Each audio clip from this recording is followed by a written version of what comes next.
Puskesmas Alai. Mohon perhatian. Untuk petunjuk keselamatan, Anda berada di ruang pertemuan Puskesmas Alai.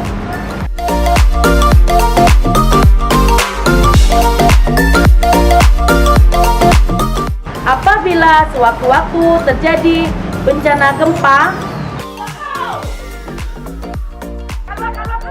hal-hal yang harus diperhatikan, jangan panik.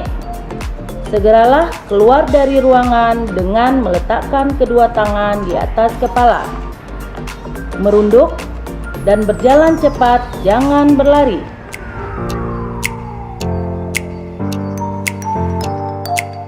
Bagi yang menggunakan sepatu hak tinggi, silahkan dilepas dan menuju ke titik kumpul yang berada di ruangan depan Puskesmas Alai.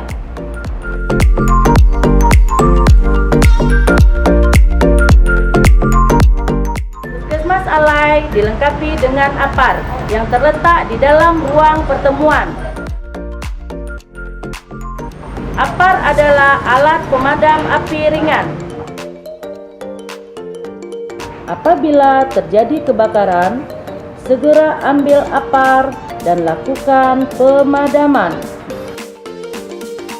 Apabila api semakin besar dan tidak bisa dikendalikan, segera ambil tisu dan basahi, gunakan untuk penutup hidung dan mulut.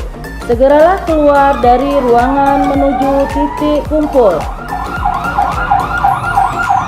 2, demikianlah prosedur ini kami sampaikan. Ayo, hidup sehat. Mulai dari kita, masyarakat sehat, Indonesia unggul.